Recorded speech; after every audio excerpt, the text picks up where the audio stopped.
Não, eu fui para São Paulo quando moço, né? Depois eu vim para Franca em 80. O senhor nasceu em Rifaina e ficou quantos anos? Na Rifaina? É. 18. 18 anos. O senhor lembra da construção da usina? Na Jaguara? É, ali de... Lembro, meus irmãos, 3 irmãos meus trabalhou lá, né? O senhor chegar aqui, deixa eu vou contar um pouco daquela história que eu vi falar que tem uma ponte que ficou mergulhada lá, é mesmo? Tá lá, tá para baixo ali, 100 metros para baixo daquela que existe. Aquela que tem lá hoje. Certo. Você ainda aqui para Sacramento? Fica aqui um pouquinho aqui na frente, aqui, que eu vou registrar. Vou registrar essa história. E por que essa ponte ficou mergulhada lá? É porque construíram a usina, ia transportar, o rio ia jogar água para fora e ia tampar ela. Ela foi construída num nível do rio na época, né? Aí depois fizeram a usina, ia fazer a usina, ia represar Jaguara, a ponte tinha que ser mais alta. Aí fizeram a outra mais alta para pegar o nível da água que ia acontecer. Mas então essa história é melhor agora do senhor, porque eu pensei que tinha errado no cálculo. Não, aquilo lá foi na época do Jânio Quadro, foi em 1958 que foi construída aquela ponte lá, 57. Não tinha nenhuma barragem, não tinha nada Era balsa que passava, não existia nada. Era a cachoeira da Jaguara, pedra e etc, etc. O rio era volumoso. Muito, barranco a barranco, era grande. E tinha 2 balsas lá que atravessavam os mineiros lá, para vir para a escola, os meninos de Minas, tudo vinha para a escola na Rifaina, passava pela balsa. Que atravessava o rio na balsa. Isso. O rio, ali tinha muito peixe.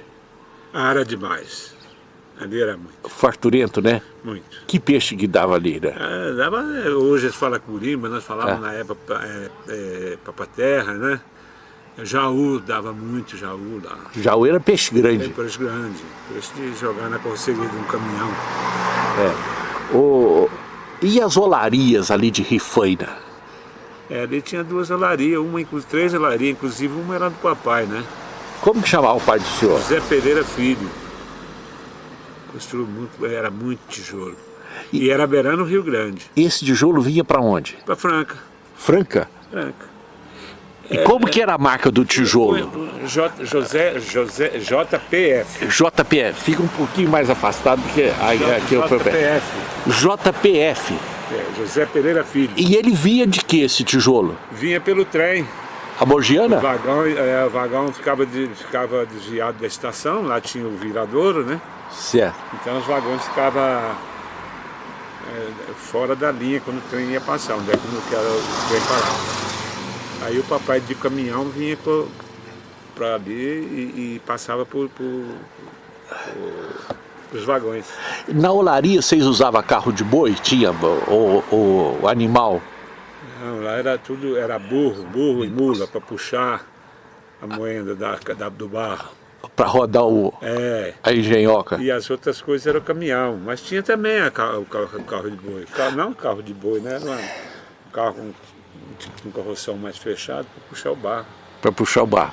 Então tinha Zé Pereira, tinha o Manuel Novo, que era o tradicional maneco, era outra olaria boa também. Tinha o Moacir Vedovato, cerâmica dos Vedovato, né? Que era mais para baixo. E tinha também uma outra que eu não me lembro se era dos Devós ou era do Calixto Jorge, que ultimamente tinha o Mansur, que você conheceu. O Dr. Mansur. Que é filho do Calixto. O Calixto Jorge tinha assim. Já tinha um caminhão da direção do lado direito. Era interessante. Era importado o caminhão? Eu acho que era, né? Porque eu era menino nessa época. Eu só não lembro. A direção era do lado direito. Eu lembro do caminhão demais. Certo. Deve ser importado, né? Como que é o nome do senhor? Meu nome é Ovacil Rodrigues Pereira. O senhor nasceu em Rifaina? Nasceu em Rifaina. Ali na Curva da Morte, ali o papai tinha uma fazenda. Vovô tinha muitas terras na Rifaina. Como que chamava o seu avô? Jorge Pereira. É onde é que tem o Dr. Oswaldo, que hoje está em São Paulo, é o médico, é irmão, é o caçula da família, do irmão do papai. Só tem ele até hoje. Hoje só tem ele. Quantos irmãos? Eles? Do pai do senhor. O pai do meu pai. A Irmandade do pai do senhor. Eu acho que é 8 ou 9. O senhor lembra do nome deles, mais ou menos, ou não? O nome? Vou falar os primeiros nomes, né? Sim. Oswaldo Pereira Guimarães, que é o médico, que é o mais novo. Sim. O Heraldo. O Obedede, que era o famoso Neca, que morou aqui na Franca, Neca Pereira. Tinha a tia Olinta, que é Olinta casada com aquelas famílias reis da Rifana. Tinha a tia Luísa, que o marido dela era o Buritel, foi dono do Ateneu na Franca, foi dono daquela chácara ali no Miramonte, foi dele. O vovô tinha terra aqui também, tinha propriedade aqui, eles herdaram ali. O Olinta é onde que é o sítio do Demir, daquele que tem o estacionamento, esqueci. Ademir. Ademir. Estacionamento eu conheço lá. Então, aqui ali era do vovô. Então, a avó do senhor é de que família? Máxima Conceição. Ela é do lado dos Rosa, é dos Batista, que ali tinha o Antônio Batistão, Antônio Batistinha, o Inácio Batista, Joaquim Batista. Que ali a Furna toda, quando nós descemos ali, era da família. Sim. Quando não era do Jorge Pereira, era da parte da vovó. Sim. Que é os Farias Rosa, que é o Batista, o Antônio Batistão, o Antônio Batistinha, que a gente falava Batistinha, né? O senhor regula, mas o senhor lembra do Orestes Quercia? Quando... Demais, o Orestes Quercia demais. O que foi governador ali ele era da Igaçaba, né? O Orestes Quercia era filho da Igaçaba. Meu irmão tem um irmão que estudou com ele. Como que é o nome do irmão do senhor? Orlando, não é Orlando, é Orlando. E nós, a Irmandade minha é 11 irmãos. Fala o nome deles então, vamos ver a cabeça do senhor. 10 irmãos, tudo com O. Ó. Só um que foi J. Pereira. Começando pela mais nova, é o Denir, que é aposentado aqui hoje do diretor de escola. Eu, que sou o Vacil, o Mir, Horácio com O, Oswaldo, Orlando, Olinda, Olga, Olavo e Olinta, que a diva aqui em Franca hoje é o Denir, a Olinta, a Olinda, que é dona, o filho dela é dono da Camaria ali em Cristais, e etc. É isso aí, já faleceram. Como que chama a dona da Camaria? E o único que era... Sem a letra O. Sem a letra O é José Pereira Neto. Porque era a homenagem ao avô. Homenagem ao avô. E coincidentemente a fazenda ali depois da Curva da Morte, que como herança ficou para o papai, que é José Pereira Filho. Sim. Hoje, e a mamãe é Irene Rodrigues Pereira, né? Sua mãe. Hoje os donos ali são José, daí passou para o José Pereira Neto, que era o nosso irmão, que ele trabalhava na CEMIG. Sim. E comprou as partes dos irmãos. E conserva até hoje as terras. E os filhos dele herdaram. Então, de Jorge Pereira veio para José Pereira Filho, de José Pereira Filho passou para José Pereira Neto, e hoje é do Zé Carlos, e a irmã, a Irene também. Então os últimos donos eram José Pereira Filho e Irene Rodrigues Pereira, hoje é Zé Carlos e Irene. Que coisa boa, só as curiosidades da família. Lá a fazenda até hoje é dele, é 2 irmãos, né? O Zé Carlos mora aqui mesmo, mas vai lá durante o dia todo, ele está lá na fazenda. A menina casou-se, mora em Araraquara, me parece. O Vacil. Coisa boa a gente começar a falar da família, né? Isso ajuda, refresca a cabeça da gente e ressuscita muita coisa boa, né? Você tem muitas histórias boas para contar aí dessa região. Tem. Fazenda lá o trabalho.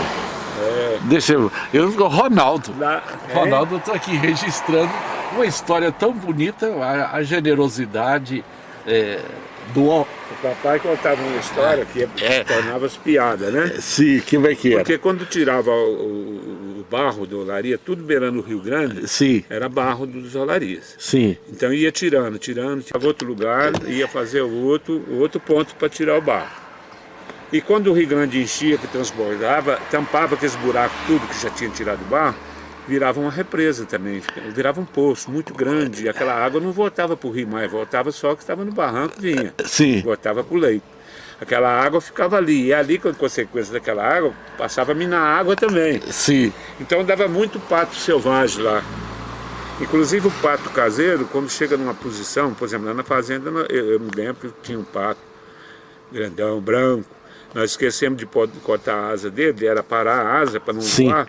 Eles voam e voam para o lado da água, eles não voam para o lado da serra, voltando para Pedregulho, para cá não, eles voavam para ir para a represa e virava pato selvagem também. Então tinha muito pato, o papai passava com o caminhão, quando ele passava com o caminhão ele que voava tudo, né? E bom, ele falou, mas eu vou pegar uns patos desses.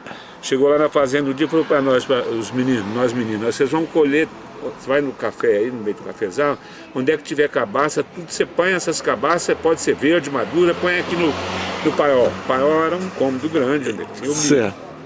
É assim nós fizemos. Aí um dia ele apareceu de caminhão lá, ele foi lá para casa, foi de caminhão, sempre ele ia de animal, né, de mula. Aí foi de caminhão. Passou com as cabaças pro caminhão, chegou lá no rio, naquelas represas lá, que os patos ficavam, e jogou aquelas cabaças tudo dentro da água. Os patos assustaram com aquilo, voaram, vão embora, né? Ficou um tempão meio desaparecido, mas voltaram. Voltaram e acostumaram com aquelas cabaças. Aí o papai... Aí o papai arrumou uma das cabaças que coube na cabeça dele, fez os olhos, a boca para respirar. E voltou e mandou lá um rapaz que mexia com arreio, riata de carroças, essas coisas todas, mandou ele fazer um cinturão grande, ele pôs na cintura com uma cinta no meio da perna, e cheio de presilha para amarrar com as cordinhas de bacalhau fino, assim, na grossura do meu dedo, mais ou menos, mais fino. E quando foi 3 horas da madrugada, ele foi para esse fundo dessas represas, está cheio de pato, mas agora, naquela hora eles estão dormindo. Dormindo, né? Aí ele entrou na água e ficou só com a cabaça de fora, a cabeça. Aí quando os patos veio voltando para a represa nadando, passava pertinho dele nadando. E ele pegava uma cordinha, fazia a laçada e levava no pé do pato e amarrava. Amarrava um, amarrou outro, amarrou outro. A gente tinha amarrado mais de 40 patos. E lá o terreno é meio duvidoso, o piso, né? Tá tudo dando certinho a água dele, mas ele chegou num lugar que ele pisou, escorregou, aquilo afundou, ele assustou. Ele assustou os patos. Enquanto estava amarrado ali, ele quietinho, os patos estavam tudo nadando de volta dele, aquela pataiada. Quando ele assustou, os patos assustou também, voaram. Voaram e levantou o papai no ar também. E quando eles pediam pro lado do Rio Grande assim, a água estava de barranco a barranco, estava bufando o rio, né? Ele pegava as cordinhas, puxava para cá, eles viravam pro lado da rifaina. Ele passou umas 2 vezes por cima da rifaina, voando com aquela pataiada, né? Aí não teve jeito, eles atravessaram a porta. O papai ficou 1 mês para aparecer em casa. Ele foi cair lá pro lado do fundão de Minas Gerais, muito longe. Naquela época não tinha comunicação, não tinha telefone, não tinha nada, a estrada era ruim. Ele veio andando. Aventura. Quase 1 mês, Ele aí conseguiu descer com aqueles patos lá. Essa não é história de pescador, não? Não, é o que eu estou falando. Ele contava isso para nós. Eles contavam isso para vocês, né? Então, essa é a história aqui. As histórias de pegar os patos, né? Eu ia falar de pescador, mas de caçador também, eles têm umas histórias animadas, né? Tem. E a meninada ouvia tudo. Muitas histórias. Muitas histórias boas. Aí, eu estou aqui ouvindo história lá da rifaina. Isso. O que quer dizer rifaina? O nome da rifaina mesmo era Servo, eu não sei. Servo? Servo, o primeiro nome da rifaina era Servo. Aí acharam que puseram rifaina, não sei. Aí seria mais os meus irmãos mais velhos, né? Porque de 11 irmãos eu sou caçula, né? Dos seus irmãos. Eu saberia dizer para você por que rifaina, não me lembro. E seus tios? Olha, os tios, quase todos faziam assim, tanto da parte da mamãe como da parte do papai. Todos. Da sua mãe você falou pouco. Do papai, da parte do papai é só o tio Oswaldo, o doutor Oswaldo, que mora em São Paulo ainda. Do seu pai? Parte do papai. E da sua mãe? Agora a parte da mamãe morreu todos. O último que morreu foi agora, faz um ano e pouco, 2 anos, ele tinha quase 100 anos, mais novo. E eram quantos? Era 8. Era 4 mulheres e 3 homens. Você sabe o nome delas ou não? Deles? Vamos ver. Pedregulho era a tia Amélia Campanelli, a tia Iracema, casada com o Paulo Leão, era 2. Sim. Mamãe 3. Tisaura mora em Itaperuna, morou, deve ter falecido. E a tia Nené, que ela entrou nessa família do Mansur aqui em Pedregulho. Essa família aí chamada de Felipe, o marido dela. Ela morreu nova, eu era menino quando ela morreu faz tempo.